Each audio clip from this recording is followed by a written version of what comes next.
บ่น้องโดยเพิ่นเริ่มมาน้ำเจ้าค่ะจังว่าต้องรุ่นน้ำกันรุ่นนะโอ้เพิ่นเลยเนาะบาดนี้โอ้สบายดีอ้ายสบายดีสบายดีเด้อโดยมื้อนี้มาพออาลีพ่อแม่พี่น้องโดยเป็นโอกาสดีเด้พ่อแม่พี่น้องเอ้ย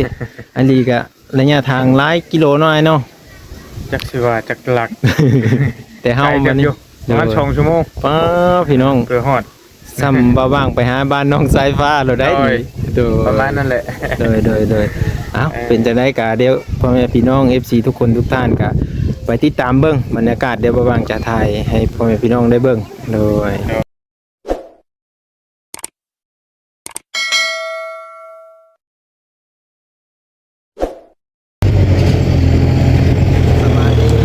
สวัสดีพ่อแม่พี่น้องเนาะ FC มาทุกคนเด้อพี่น้องเด้อวันนี้เฮากลับมาอยู่ที่เอิ้นนะน้องนกเนาะกลับมามื้อนี้ก็คือเก่านี่มากับเบานงเนาะมื้อนี้เนาะคนเบานงขี่รถใหญ่มาพ่อมื้อนี้สวัสดีโอ้มื้อนี้ขี่รถจักรคือเก่าโอ้ตกใจเบิดเพิ่นขอ โอ้ เพิ่น มากับเพิ่นเลยมื้อนี้มากับเจ้าเฮ้ยลืมบ่ลืมกันคิดว่ามากับเพิ่นเลยซะเนาะเอา มาเฝ้ารถให้เพิ่น เอารถเนาะโอ้เพิ่นเลยนี่เนาะมานี่เนาะไปรุ่นน้ำกัน ไปรุ่นกันเด้อพี่น้องเด้อว่าเป็นตารุ่นแท้บ่น้องเนาะมื้อนี้คือว่าสีลมๆเนาะชมผมจนบ่อยู่มีอยู่เลยได้ลมเองบรรยากาศนี่ก็คือหมอบอยู่ที่บ้านกะลางพ่อพี่น้องเอ้ยก็เอาสิได้พาไปเบิ่งบรรยากาศอยู่ภายในบ้านเนาะว่าสิเป็นเลยนะอยู่บ้านในเขตชนบทเนาะก็เป็นบ้านของสาวนกเนาะโดยมื้อนี้เฮาก็เลยมาเนี่ยพ่อพี่น้องเอ้ยเดี๋ยวเราจะไปฮู้จักนํกันว่าเพิ่นเลยเนี่ยมาหาสาวนกมื้อนี้นะรอรุ่นเบิ่งพ่อพี่น้องเอ้ยโดยบ่น้องโดยเพิ่นเริ่มมาน้ำเจ้าค่ะจังว่าต้องรุ่นน้ำกันรุ่นนะโอ้เพิ่นเลยเนาะบาดนี้โอ้สบายดีอ้ายสบายดีเด้อโดยมื้อนี้มาพออาลีพ่อแม่พี่น้องโดยเป็นโอกาสดีเด้พ่อแม่พี่น้องเอ้ยอาลีก็ระยะทางหลายกิโลน้อยเนาะจักสิว่าจักหลัก แต่เฮามันนี่ประมาณ2ชั่วโมงพี่น้องเพื่อฮอดซ้ำบ่ว่างไปหาบ้านน้องสายฟ้าเราได้โดยประมาณนั้นแหละโดยอ้าวเป็นจังได๋ก็เดี๋ยวพ่อแม่พี่น้อง FC ทุกคนทุกท่านก็ไปติดตามเบิ่งบรรยากาศเดี๋ยวบ่ว่างจะถ่ายให้พ่อแม่พี่น้องได้เบิ่งโดยมาญาจ่อยาอายะคือสิหนาวบ่นี่สนุก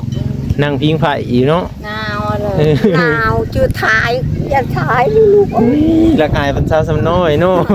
สาวแท้นี้ก็สิมีอายไม่เท่าบ่อาย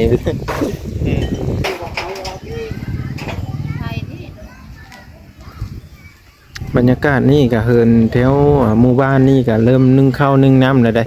ตกเป็นตอนแรงนี่พ่อพี่น้องเอ้ยตกเป็นตอนแรงเพิ่นนึ่งข้าวนึ่งน้ำเห็นบ่แต่ละหลังคาเฮินนี่แตกต่างกันไปได้พ่อพี่น้อง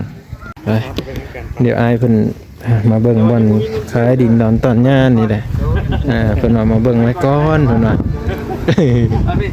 เด้สนุกทำไมตาได้หาขาได้มองได้หาแถบมื้อนั้น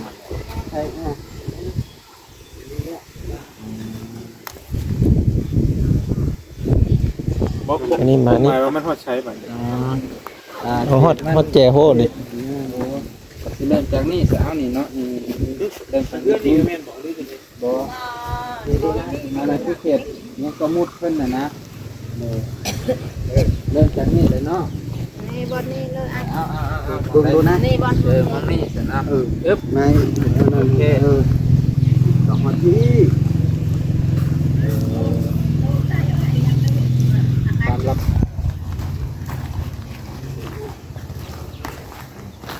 บ่อนนั้นเพิ่นสิขายดินทุกคนเลยเนาะแต่ว่าอันนี้อันให้เพิ่นมาเบิ่งไว้ก่อนเพิ่นพี่น้องเนาะนี่เห็นบ่ดินนี่ก็จะติดไปทางพูนนะเห็นบ่ติดไปทางพูนเด้อสารบ้าน2คนเนาะ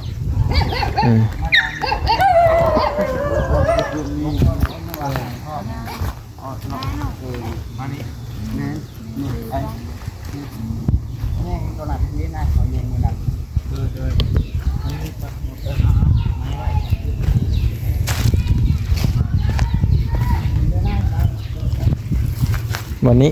โดยมองนี่เอานี่ไม้ไปเดี๋ยวตัวแม่เองนี่เดี๋ยวได้พร้อมมันโดยทางออกคือใช้แบบไงทางออกหรือทางออกปะทางออกดาวโบดแล้วดิฟังว่าต้นดินก็ดาวของเจ้าอีกของคนอื่นอีกมันมีความหมายว่าเราจะออกใช้แบบว่าเราไ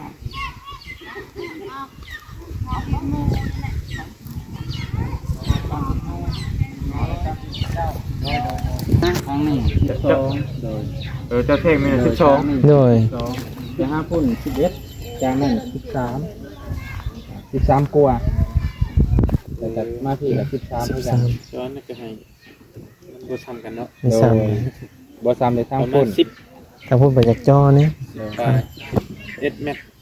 ปูน11เมตรพี่น้องกันบ่เจ้ากับเราพี่น้องกันบ่ครับเป็นพี่น้องกันมานั่งไปนั่งอยู่โถสุดน่ะก็ได้ป่ะไปนั่งอยู่เพิ่นเอิ้นหยังน่ะไปเจ้ากับ ท่อ เพื่อน ก็นั่งท่อก็ได้นั่งอยู่ท่อ ก็มานั่งกันน้ำท่อนี่แหละอันนี้ของน้ำบ่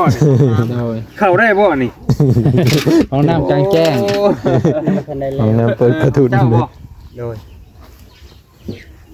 กุ้มไม้คันเราขายมันก็สิกวมห้องน้ำเราอีกนี่เนาะ โดย อันนี้ก็ขายให้เลยบ่ งงแล้วบัดนี้ก๊อกน้ำนั่นคือของเจ้าบ่โดย เสียแล้ว มันตายแล้วน่ะเนาะแต่ความหมายว่าอันนี้เฮ็ดได้แบบนี้จะให้เราเลยบ่สมมุติว่าได้ขายนะอันนี้เนาะ จะแล้วแต่นาย ใส่น้ำกัน ใส่น้ำกัน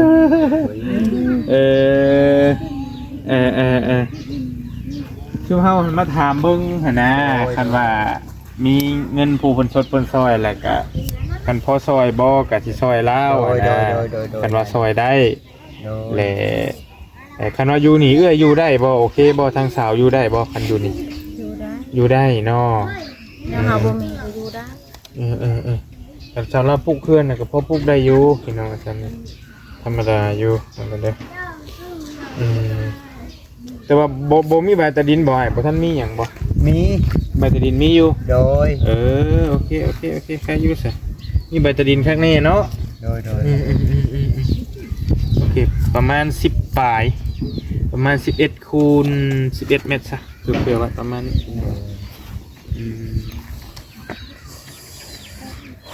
แต่ว่าเป็นลิงตาบอด มันมีทางออก ขันเป็นตัวนี้แหละบูมีทางออกทางเขาแต่เพื่อนเจ้ากับสิบูมีทางออกทางเขาเพื่อนบอก โดย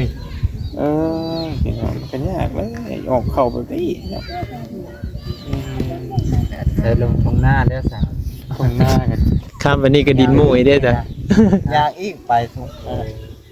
เป็นยาก ไปบ่ได้ บกคักแต่ตัวนี้แหละ โดย ดินก็มีเท่านี้บ่เจ้ามีก็ได้ โดย เจ้าเอิ้นแล้วเนี่ยไง อ้าย เอิ้นอ้ายบ่ โดย อ้ายแท้ๆนี่คือว่าจะ บ ไง อ บ่ เป็นพี่น้องในบ้านนี่บ่ แมน โอเคพี่น้องประมาณเบิ่งขออนุญาตเด้อขอโทษเด้อ โดย 11คูณ11ประมาณนี้แหละประมาณเราว่าจะขาย 30,000แต่ว่ากันว่าขายดีก็ 25,000ก็ได้ โด เนาะ ยนะ 25,000 บาท1,000 บาทเป็นอะไรดินก็พอได้ปุ๊กเพื่อนลม โดย พอปุ๊กเพื่อนลมแล้วก็ทางออกทางเข้าบ่มี เป็นดินตาบอดเนาะพี่น้อง ดินตาบอดดินตาบอดนั่นเอง โดย บ่มีทางออกทางเข้ากับวายเฮ็ดหัวใส่กันแล้วสั่นบ่ได้เฮ็ดก็ขอร้องบ่เนี่ยตัวนี้อนาคตแม่นน้อยเนี่ย ไผก็อยากปลุกเพื่อนใส่อีกว่านี่ แต่ย่าแล้วนี่ได้ก็ฟังไปน้ำกันเนาะมีเฉพาะอยู่นี่บ่สาวคนอื่นมีบ่เพิ่นสิขายมีอยู่บ่ยังบ่ฮู้คือกันเนาะแต่ว่าคันเป๊ะทางไปมันก็สิแพงกว่านี้แม่นบ่ดินก็ได้ ต้อง โ ที่ขยับไปทงให้ทงหน้าพุ่นมีอยู่พุ่นก็สิใครกว่าเนาะ โดยแม่น แต่ นะ อยู่บนซอยอันนี้มันก็รู้สึกว่ามันคับเขตในนั้นเอง เออ ตามบริเบิงเด้ออืม อนาคตปัจจิยากได้บัดนี้สิออกสิ ต้น เข้า ไม้เนี่ยก็ต้องได้ตัดออกได้ต้นขามนี่ก็แม่น้อยเนาะ โดย กวมกันเลย โดย ต้นขามนี่ก็แถมเลยบ่ เอาเดินนั่นก็ตัดทิ่มเลยตายแล้ว อันนี้ปลูกเพื่อนต้นใหญ่เลยเนาะแม่น ปลูกเพื่อนก็ตัด ต้องได้ตัดเลย ตัดโลด บ่ยากตัดโลด โดย ปลูกอยู่ก็ตัดหมดเลยได้หน่อยตัดก็ตัดเลย อ๋อ ครับเป็นชื่อมันก็จะตัดอยู่แล้ว แม่นนะ ฟังเบิ้งเฮาหันมาเห็นเพิ่นหาก็มาเห็นมื้อนี่แหละแล้วก็กระบาบนะเพิ่นว่าบ่มีที่ดินที่ดอน โดย แล้วก็เลยว่าได้ยินทางบ่าวๆเพิ่นว่าเจ้าหันจะขายดิน แล้วก็เลยว่ามาเบิ่งว่าคันพอสิซอยเพิ่นได้ก็จังค่อยว่ากัน โดย ฟังไปนํกันหั่นแหล้วว่าสิมีผู้สดผู้ซอยแล้วบ่หั่นนะแต่ว่าจะอยู่ได้เนาะอยู่ได้เนาะอยู่ได้เนาะเราก็บอกไงเราก็บ่เรื่องมากนะขอแค่มีหม่องอยู่ แม่นนะ ทางสาวคนนี้ก็ได้บอกให้มีหมองพักหมองเศร้าหน้าไพ่ชายตัวนี้ น้ำคนในบ้าน ในบ้านนี่แหละ อืม เพราะว่าปลูกเฮือนเพราะว่าได้ปลูกก็ยับไปพุ่นได้ปลูกขยานนี่นะ มันยังอยู่นี่ เอ้าเขาข้างงอข้างควายเด้ยำมีฮีดมีอันนั้นเด้ นี่ โดน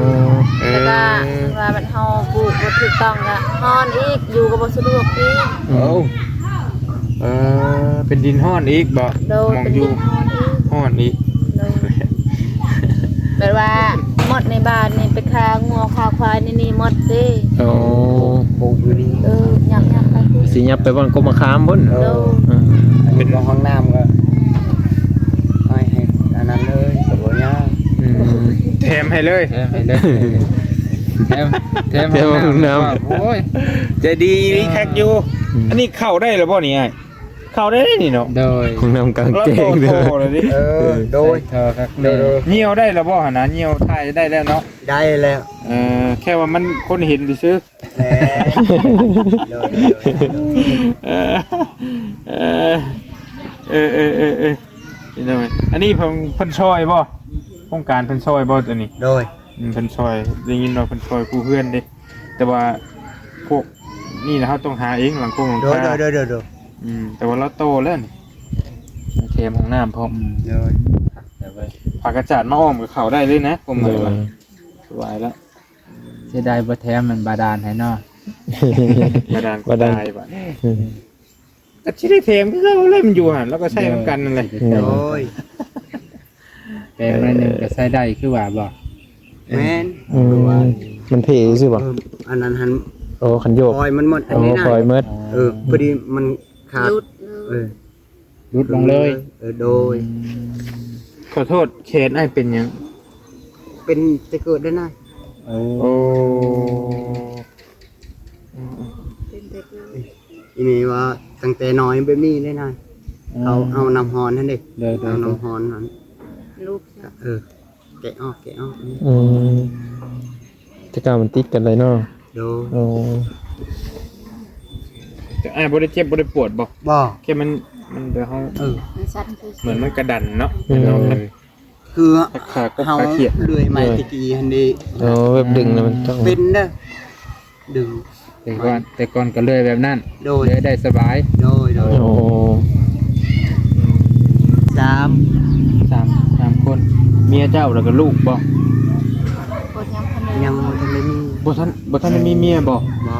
โอ้เออ มีแต่แม่เฒ่าหั่น อยู่กับแม่เฒ่า แม่ โอ้ กับพ่อบ่ พอตาย พ่อก็ตายป่านนี้ โดย โดยเคยมีเมียเหรอป้าบอก บ่บ่เคย บอกเคยมีเมียเลย โดยนะ คือบ่เอา บ่มีผู้มักเลย เออ ย้อนแถวนั้นนั่นแล้วนาย ทุกข์เอาคนทุกข์น้ำกันนี่แล้วเฮาก็บ่เอาแล้วค ยัง นรวย ให้เขาอีกได้นายยากอยู่นั้นผัดเทปนี้เขาบ่กินได้ตัวฮะตัวน่ะ เขาต้องควาย กินติดตัวควายอย่างเดียว โดย ห้วยบ่กิน กินควาย คันเอาเมียหั่นบ่ โดย ต้องมีควายอย่างจักโตอย่างหน่อย ตัวหนึง เดียว ตัวเดียวถ้าบ่มีควายบ่ได้ โดย กินตัวหนึง ตัวนึง ควายมันถ้าบ่ล มั ง น บ่ ขรองอีกดิ โอ้ ขรองอีกก็เป็น3ตัว อ๋อตัวเป็นตัวตายอีกว่า ฮะบ่แล้ว ตายหันต่างห้า ตัวตายหันควายหันดิ โอ้ โอ้ยเนาะ งัวนี่เพิ่นเอาไว้แล้วก็เงินก็เพิ่นเอาไว้กินแต่ทองควายฮะ โอ้เพิ่นสิได้เนาะ ยากอีก อืม เดี๋ยวนี้มีแพงอีกตัวกินหั พอน หนง เขา เสี บ่ ยง นำ นี่ว่าเดี๋ยวนี้ก็บ้าๆอย่างนี้ ตอนนั้นก็ก้อนกัน ชอบไปร้านกันคนบ่มีมันก็หลายเนาะ โดย หลายนะ หลายเด้ คันคนมีเนี่ยก็คือว่าน้อยโอเคนั่นน่ะแล้วขอบใจหลายๆด้วยเด้อคันว่ามีเงินมีทองคันว่าอันนั้นก็สิให้บ่าวเพิ่นมาซื้อ โดย ซอยเพิ่นนี่แหล้ว โดย โดย มาบ่ได้เงินแล้วก็ไปย่าหาหนามาเบิ่งไว้เฮาก็ได้ เด้อ อยากซอยเราอยู่ก็บาปเราให้แล้วลูกก็สิออกแหละ เด้อ อยู่ก็อยู่ดินหอมๆเนาะ โดย สิอยู่แบบใดได้ลูกมาให้กิเต็กแล้วอยู่ปืนอยู่ไฟ โดย อยู่แบบใด ให้ยามฮ้อนถึงยามนี้เนาะ โดย อ๋อจ้ะ อยู่ลำบากแต่ว่านี่ก็ป้าคันได้ โอ้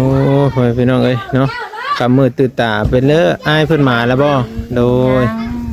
ยังมีหมาปานนี้เนาะ โดย มีกับของทางแล้ววันนี้พ่อแม่พี่น้องเอ้ยเอาเป็นจะได้ก็รอติดตามเบิ่งวิดีโอต่อไปเพื่อนพี่น้องมาบางขอขอบพระคุณเบิดทุกคนที่รับชมและติดตามตลอดมาเพื่อนพี่น้องโดยเป็นหลายๆเนาะโดย ลองบ่ นี่เนาะโดยเป็นกัดตู้ท่าอย่างท่าโพอยู่ไอ้เอ้ย ป่วยบ่มาบ่ โดยโพยังไม่มาแต่เฮ็ดทานจ้ำเพื่อนพี่น้อง ไก่บ่อยู่นะ ไกลบ่ ไกลนี่เขาไปทางโค้ง โอ้ไปทางโค้งเนาะ เอายางทางลัดข้ามห้วยนี่ก็สิฮอดแล้ว โดยเอ้าพ่อแม่พี่น้องเป็นได้กะ หนาวซ้ํมันเนาะ อากาศก็เริ่มเย็นมาหรือว่าเพิ่นสลองที่นอนใหม่ไม่จักแล้วอายเอ้ย ชุมเจ้าซื้อมาให้บ่ โดยเบานกโดย อ ไปจะได้ก็รอติดตามสมัยอายเพิ่นเนาะพ่อแม่พี่น้องโดยมาบางขอบพระคุณเบิดทุกคนพ่อแม่พี่น้อง